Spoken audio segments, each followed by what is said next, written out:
Flight का समय हो गया भाई, है जल्दी करो। हो गया जी, तुमने टैक्सी बुलाई क्या? हाँ हाँ बुला लो। लाओ ये बैग मुझे दो। है नमस्ते शोभना जी, इस बार तो आपकी दिवाली विदेश में होगी, कब तक लौटने का इरादा है?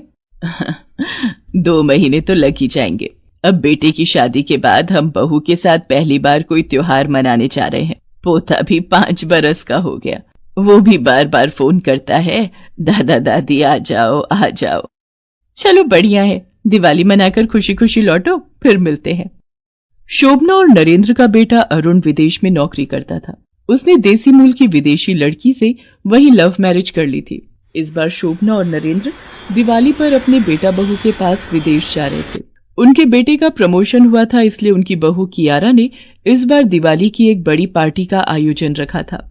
अरुण, तुम क्या करोगे एयरपोर्ट जाकर? माँ जी पापा जी कैब से आ जाएंगे, फिजूल में इतनी दूर लेने जाओगे? तुम्हें पार्टी के लिए और भी तो अरेंजमेंट्स देखने हैं। ठीक है, मैं पापा को फोन कर देता हूँ। हेलो पापा, आप लोग पहुंच गए तो एक काम करो, मुझे आने में समय लग जाएगा।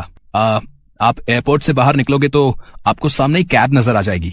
आप घर का एड्रेस दे देना, मैंने आपको फोन पर भेज दिया। ओके, तो आराम से आ जाओगे आप।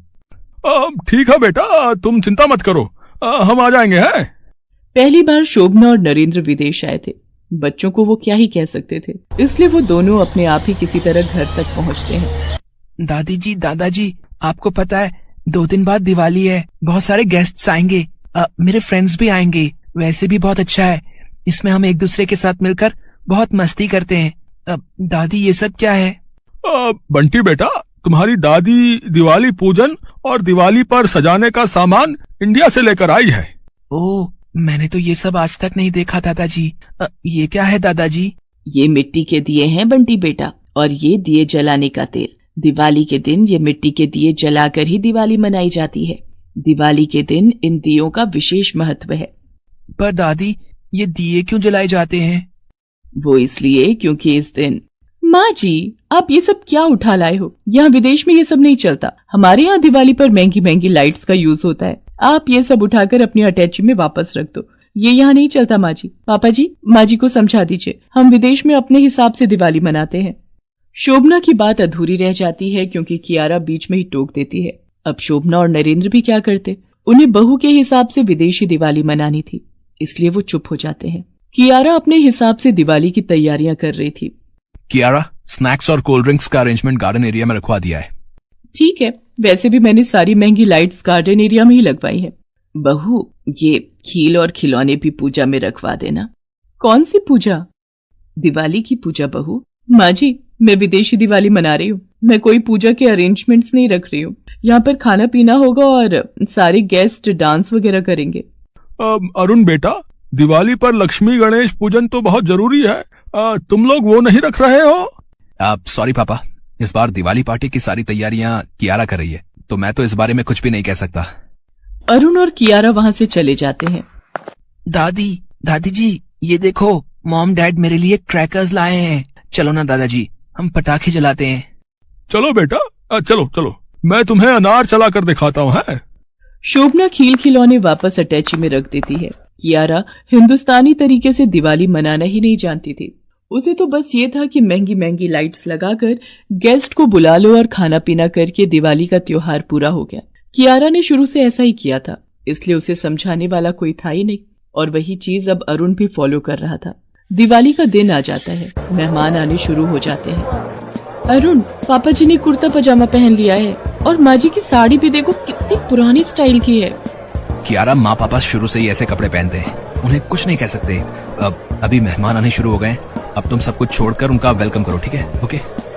कियारा और अरुण पार्टी में आए मेहमानों की खातिरदारी में लग जाते हैं। तभी अचानक गार्डन एरिया की सारी लाइट्स बंद हो जाती हैं, सब तरफ अंधेरा हो जाता है। उफ, ये कैसे हो गया? मैंने तो इतनी महंगी और इम्पोर्टेड लाइट लगवाई थी, ये लाइट बंद कैसे हो गई?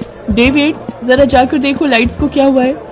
पार्टी में आए सभी मेहमान परेशान हो जाते हैं क्योंकि पार्टी में सब तरफ अंधेरा था। मैम, सब कुछ ठीक है, घर के अंदर की लाइट्स आ रही हैं, पर गार्डन एरिया की लाइट्स खराब हो गई हैं। ओहो, अब इतने सारे मेहमानों को कैसे हैंडल करेंगे? इतने अंधेरे में ये सब कैसे होगा?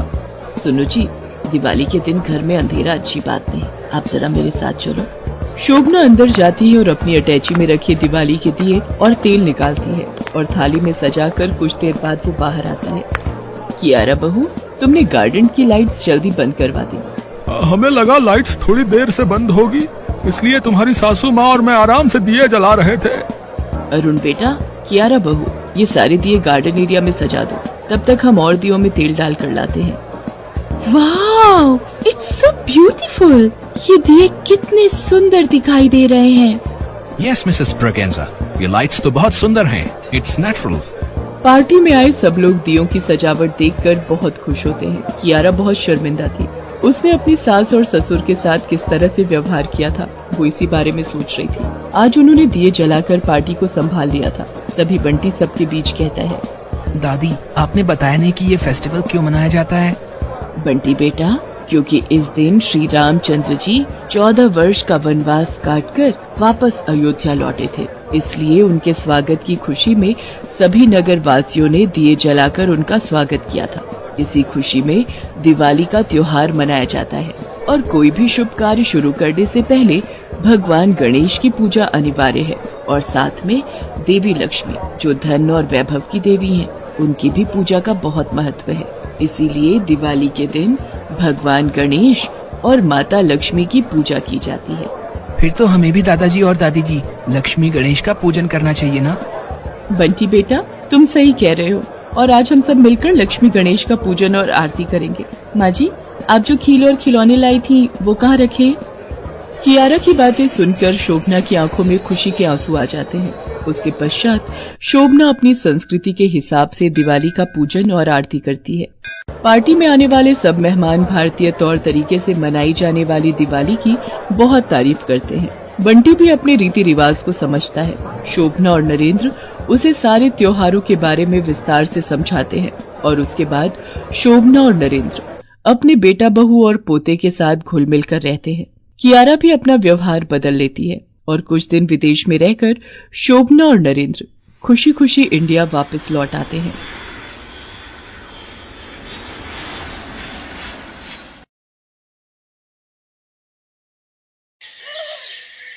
सुधीर, मुझे अपने रूम के पर्दे बदलने हैं।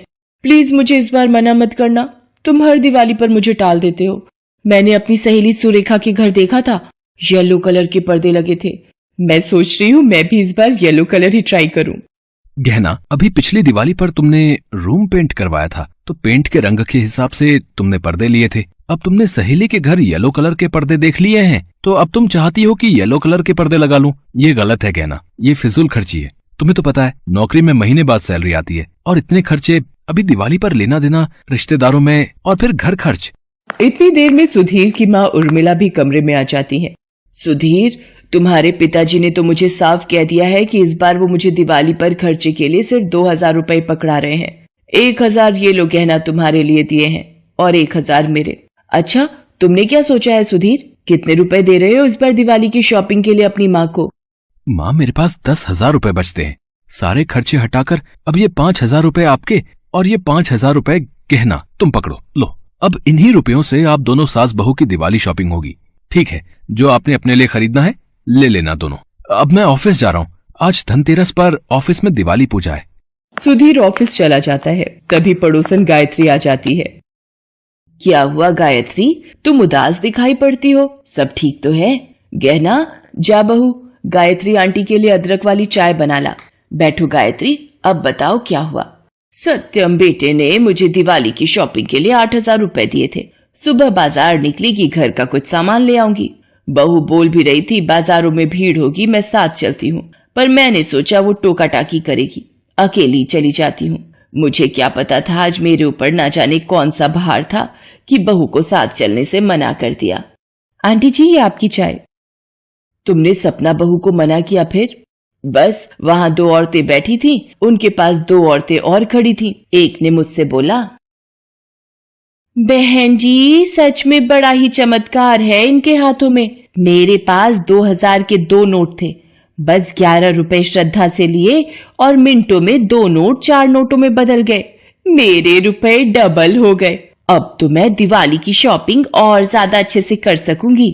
अच्छा, फिर तो आप मेरे भी नोट डबल कर दो। आओ बैठो मेरे सामने, 11 रुपए रखो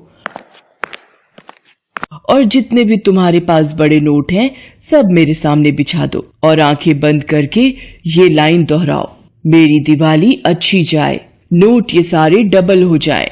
बस उर्मिला, फिर मैं आंख बंद करके उन औरतों के पीछे पीछे लाइन दोहराने लगी। मैंने सुना आवाज आनी बंद हो गई है। जैसे ही मैंने आंखें खोली मेरे सामने कोई नहीं था, वो औरतें गायब थी। और जिसने आपको कहा था कि उसके नोट डबल हो गए हैं वो नास पिटी बेड़ा गर्क हो उसका कख न रहे। वो धोखेबाज मुझे मिल जाए, उसके बाल पकड़कर पुलिस में ले जाऊंगी। हे भगवान, अब मैं घर वालों को क्या जवाब दूंगी? मेरे सारे नोट वो ठग औरतें ले गई। अरे गायत्री, अब रोने से क्या फायदा? ये लोग त्योहार के दिनों में ऐसे ही मुर्गों की तलाश में रहते हैं जो इनके बहकावे में आसानी से आ जाए। चल अब दुखी मत हो, घर में बता दे ये बात, मन हल्का हो जाएगा। चाय पी, ठंडी हो गई। हाँ, सपना बहू को बता दिया था, वही तो वो बोल रही थी कि उसे क्यों नहीं ले गई। बस तुम लोग अब ध्यान रखना, दिवाली की शॉपिंग के लिए जाओ और ऐसे कोई कहे तो बातों में मत आना। मैं तो फंस चुकी हूँ, तुम तो बची रहो। पता नहीं क्या सम्मोहन कर देते हैं ये ठग के, इनके जाल में फंसने से कोई मछली नहीं बचती। अच्छा, अब मैं चलती हूँ। गायत्री घर चली जाती है। तभी उर्मिला के मोबाइल पर एक फोन आता है। हेलो जी, कौन? जी, आप उर्मिला जी बोल रही हैं? आपका नाम हमारे दिवाली धमाका सेल में शॉर्टलिस्ट हुआ है मैम। इसके लिए आपको हमारी ओर से एक स्मार्ट टीवी उपहार में दिया जा रहा है, पर इसके लिए आपको पहले हमसे 5,000 रुपए का गिफ्ट वाउचर लेना होगा। ये ऑफर लिमिटेड कस्टमर्स को ही मिलता है, इसलिए इस दिवाली धमाका सेल का फायदा उठाइए और 5,000 रुपए में स्मार्ट टीवी घर ले आइए। 5,000 रुपए में स्मार्ट टीवी? ये ऑफर तो बहुत सस्ता है। अच्छा भैया, तो ये 5,000 रुपए कहाँ जमा करने होंगे? मैं आपको एक लिंक भेज रहा हूँ, बस उस लिंक पर जाकर आपको बैंक डिटेल डालकर पेमेंट भरनी है और आपका स्मार्ट टीवी अगले कुछ ही घंटों में आपके घर पर होगा। ये लीजिए मैडम, लिंक आपको भेज दिया है। आपके पास 10 मिनट का टाइम है इस ऑफर को जीतने का। 10 मिनट पर सुधीर के पापा से मांगूंगी तो वो मुझे मना कर देंगे। सुधीर को फोन मिलाती हूँ। अरे सुधीर का फोन भी नहीं मिल रहा, अब ये किसका फोन आ रहा है? हेलो जी मैडम, मैं पूछना चाह रहा था, आपने पेमेंट कर दी? जी बस कर ही रही हूँ। उर्मिला गहना के पास जाती है और उसे कहती है, गहना ये देख, मुझे दिवाली धमाका सेल से ऑफर में एक स्मार्ट टीवी गिफ्ट में मिल रहा है, पर मुझे उसके लिए पहले 5,000 रुपए का एक गिफ्ट वाउचर खरीदना होगा, उसके बाद स्मार्ट टीवी मुझे मिल जाएगा। पर ये सुधीर फोन नहीं उठा रहा। तेरे अकाउंट में अगर 5,000 रुपए हैं तो तू दे दे। ये दिवाली शॉपिंग के जो मेरे पैसे हैं 5,000 रुपए मैं तुझे कैश दे देती हूँ। माँ जी, पैसे तो मैं दे दूंगी, वो कोई बात नहीं, पर जरा ये लिंक दिखाना, कौन से नंबर से कॉल आए जो धमाका सेल में टीवी दे रहे हैं, जरा मैं भी तो देखूं। ये लिंक दिया है, इस नंबर से फोन था, यहाँ पर 5,000 रुपए भेजने हैं, जरा देख। माँ जी, ये फ्रॉड नंबर है, ये देखिए, इसके बारे में लोगों ने अपने रिव्यू भी दिए हैं, यानी कि स्पैम। इस नंबर को लोगों ने ब्लॉक किया हुआ है। अभी थोड़ी देर पहले ही गायत्री आंटी को देखा, वो कैसे धोखे में आ गई बता रही थी, और अब ये एक गलती आप कर रही थी। कोई अगर ऐसे स्मार्ट टीवी 5,000 रुपए में देने लगा तो फिर दुनिया का भला हो जाएगा। ये सब त्योहार का फायदा उठाकर लोगों को बेवकूफ बनाते हैं और ऐसे फोन करके बहलाकर पैसे ऐंठ कर कमाई करते हैं। हे राम, मैं तो बाल बाल बच गई। बहू तुम ना होती तो पता नहीं आज मैं लुट ही जाती, मेरी दिवाली की जगह दिवाला निकल जाता।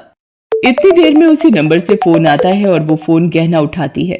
जी मैडम, हम ये ऑफर किसी और को दे देंगे, जल्दी कीजिए, आपकी पेमेंट अभी तक नहीं पहुंची है, 5,000 रुपए। तुम जैसे घटिया लोगों की वजह से बहुत लोगों के घर बिगड़ जाते हैं। बेचारे सीधे साधे लोग तुम्हारे बहकावे में आकर अपनी जमा पूंजी बर्बाद कर देते हैं। तू रुक जरा, इससे पहले कि तू किसी और को बेवकूफ बनाए, ये तेरा नंबर अब पुलिस में जाएगा। ये लो माँ जी, फोन ही काट दिया धोखेबाज ने। इसका नंबर मैं भी रिपोर्ट कर देती हूँ। माँ जी, अब परेशान होना छोड़िए, चलिए आज धनतेरस है, पूजा घर के लिए दिया और थाली भी खरीदनी है, दिवाली शॉपिंग पर चलते हैं। सच में क्या जमाना आ गया है, मैं तो अब दिवाली पर हर कदम फूक फूक कर शॉपिंग करूंगी। इसके बाद उर्मिला और गहना दोनों दिवाली की शॉपिंग के लिए बाजार चली जाती हैं। रास्ते में, माँ जी, बाजार में दिवाली के त्योहार की कितनी रौनक है। गहना, एक काम कर, तू सामने की दुकान से मिट्टी के दिए और लक्ष्मी गणेश खरीद ले, भीड़ बहुत है, तब तक मैं खील खिलौने का प्रसाद ले लेती हूँ। ठीक है माँ जी, पर ध्यान से। भैया ये वाले लक्ष्मी गणेश कितने के दिए? गहना लक्ष्मी गणेश की मूर्ति खरीदने लगती है, तभी उसे कुछ सुनाई देता है। बहन, आज तो मेरी दिवाली अच्छी हो जाएगी। वो गली में 2 औरतें बैठी हैं जो नोटों को डबल कर देती हैं। देखो, मेरे पास 500 के 2 नोट थे, मिनटों में 4 नोट कर दिए। अच्छा, फिर तो मुझे भी मिलवा दो। अरे ये तो वही ठग औरतें हैं, मुझे इसका पीछा करना होगा। माँ जी को फोन पर सारी बात समझा देती हूँ। हेलो माँ जी, उन ठग औरतों का पता चल गया है। आप वो जो आगे पुलिस, जी बस समझ गए ना। गहना उस औरत का पीछा करती है और उस जगह पर नजर रखती है। और कुछ देर बाद, मैंने आप लोगों की बातों को सुना, आप नोट डबल कर देती हैं। मेरे पास तो ये 2000 के कुछ नोट हैं, ये डबल हो जाएंगे? हाँ हाँ, हम तो लोगों की दिवाली पर लोगों की मदद के लिए ही बैठे हैं। लाओ 2000 के नोट। गहना उन औरतों को बातों में फंसा कर रखती है। इतनी देर में उर्मिला पुलिस वालों को लेकर वहां पहुंच जाती है। बस हो गया मेरा काम। पुलिस आ गई। अरे दीदी भागो, इस मैडम ने तो हमें ही फंसा लिया। इंस्पेक्टर साहब, यही ठग औरतें हैं जिन्होंने ना जाने कितने लोगों को बेवकूफ बनाकर लूटा है। मैडम, इन ठग औरतों को गिरफ्तार कर लीजिए। आपका बहुत बहुत शुक्रिया। आप जैसे समझदार और साहसी नागरिकों की वजह से ही ये देश बचा हुआ है। इंस्पेक्टर साहब, मेरी सासू माँ की हिम्मत की वजह से ही हम ये कर पाए। गहना बहू, तुम तो बहुत ही साहसी हो। आप दोनों सास बहू का प्यार देखकर हमें बहुत अच्छा लगा है। Okay, again thank you so much madam, ले चलो इन्हें। इसके बाद उर्मिला और गहना खूब सारी दिवाली की शॉपिंग करके घर वापस आती हैं और गायत्री को भी उन ठगों को पकड़वाने की बात बताती हैं, जिसे सुनकर गायत्री भी खुश होती है। और फिर उर्मिला और गहना अपने पूरे परिवार के साथ खुशी खुशी दिवाली का त्योहार मनाती हैं और सब मिलकर लक्ष्मी गणेश की आरती करके आशीर्वाद के साथ एक दूसरे को उपहार देते हैं और उर्मिला गहना को गले से लगा लेती है।